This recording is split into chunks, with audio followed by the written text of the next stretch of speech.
I'm so excited right now. What do you think about taking your color skills or your confidence with using color to the next level?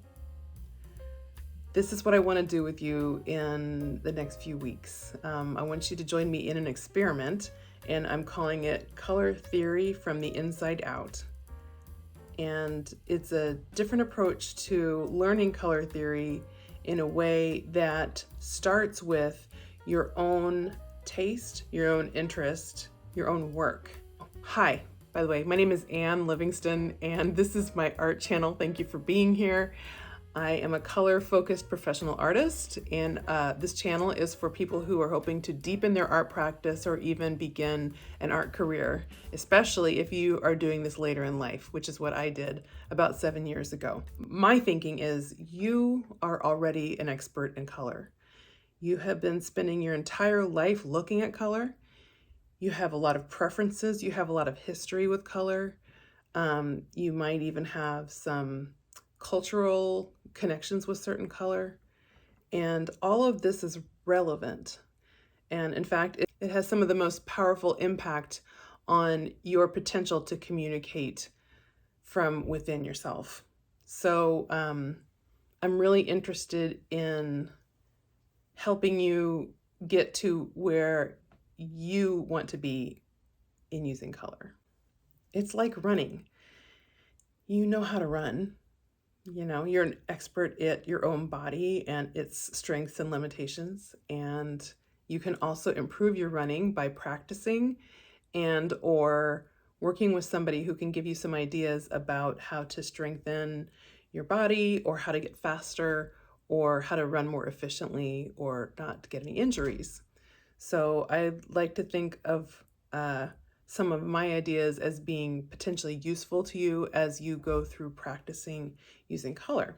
So some of these ideas are in this book that I wrote, Slow Color Project. Slow color is an idea that I developed when I was working on my master's thesis last year. And this experiment we're about to do is a kind of slow color project. You're going to be working with color. If you want to do this with me, you would be working with color over the course of a number of days as you are developing your own personal relationship with your preferences, but also learning some technical skills and historical context. But it's all in relation to yourself. So it's color theory from the inside out. What your work is all about, what your preferences are, what your history is. Those are the place from which you would grow as a color painter, a color expert.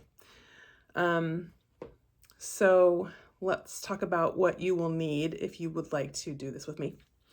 The first thing you're going to need is I call it a studio color notebook.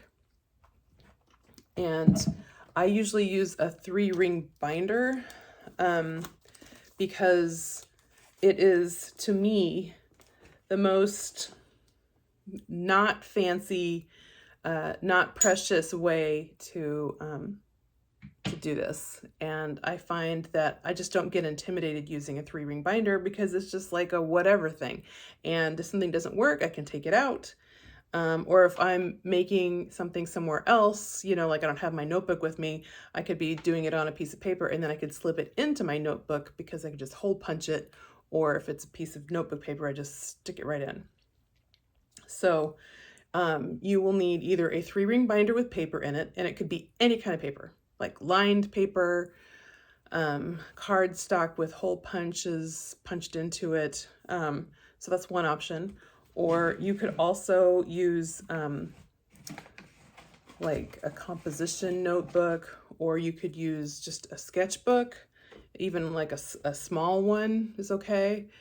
And then you're also going to need coloring things.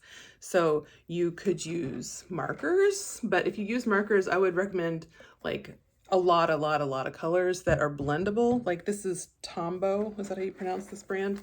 But you can layer these on top of each other to make new colors. And so that kind of works. You could even use crayons or colored pencils if that's what you have in the house. Or you could also use watercolor or acrylic or oil.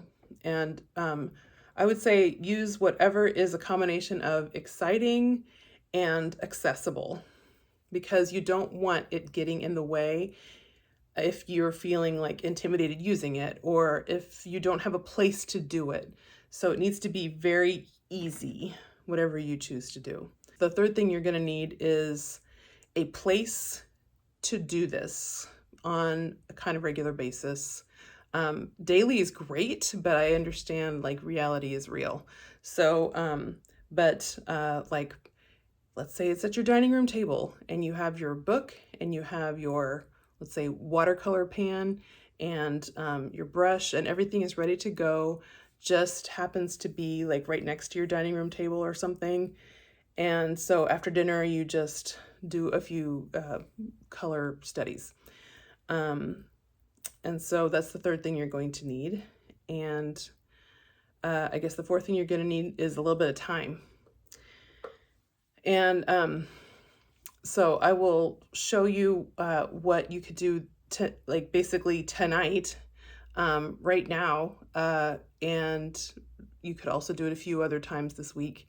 And then we'll meet up again this time next week. If you would like to share a color combination that particularly excites you, and you want to participate in a way that isn't just listening, but also sharing something, I would love that. So you can either direct message me via Instagram or Facebook. Say I have the same handle, Ann Livingston Art. So take a photo of your color combination. I just did this, and make sure this is really not. Maybe you could write it a little bit more clearly than I did just now. Anyway, but that way I will be able to share them on the next video in a week. But next week I will get started actually talking about the historical context of color theories. But I think it'll be even more meaningful if we start that introduction with you already having started making some studio color notebook entries. So it doesn't have to look like the one I just did. It could be really any combination of colors. It does not have to be a drawing. It doesn't have to be good. In fact, please don't make it good, because that's not the point. The point is just to have an experience and see, like, oh, do I like this color? Do I like this color with another color? This is just acrylic paint on a piece of paper, and it's kind of buckled, and it's totally fine. Or it could be a little bit more involved. Like this one, I really loved this, so I put it on the front. This was I think it was a color study for an actual painting, so it does have a little bit more structure, but it does not have to be like that. It could just be like, I'm just gonna fill the page with these colors and I love them. Or it could be a lot more casual than that. It doesn't have to be so, painterly, I guess. It could just be like, I like that. That did not take very long at all, but I really like those colors together. Yeah, I don't want to show anything that's too fancy looking. I don't know. I've just really enjoyed doing that. Like I think I started here and I'm like, I'm just gonna make stripes and ooh, let's see how this looks, just really, there's no wrong way to do this. I guess the wrongest way to do this is to not do it. So yeah, so do it if you want to. So I guess this is my invitation to you. Just get your notebook together, get some colors together, and start just putting colors down that are interesting to you. And if there's something where you're like, oh, I'm going to do this, this is going to be horrible. Good. Just do that. Yeah. Do whatever. I mean, you have to get it all out of your system. You have to just try stuff And if this brings up feelings and thoughts in your mind about like, oh, I can't do this, or I'll never make it as an artist, or, just whatever the inner critic wants to say, you can tell your inner critic, I'm just trying this. This is just an experiment because it's just fun. This is fun. And I think the more you do it, the more the critic sort of stops talking, because it's like, there's not much to say. You're just messing around. So that's what this is. Like, you're literally at messing around level right now. That's all it is. And hopefully messing around multiple times before next Wednesday. So if you have any questions or thoughts, feel free to put them in the comments below. And I will put in the description below the list of the things that you'll need, so that we can get ready for doing this next week.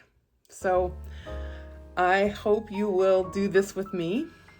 I think you will find, if we do this together for the next few weeks, that you will be happily surprised. But maybe you won't be. But I don't think it's going to make your color confidence worse. Let me put it that way. I think this is worth your time. So let's do it. I mean, what do you got to lose? A little bit of time, maybe. Okay, so we'll see you next week. And yeah, yay you. Let's do it.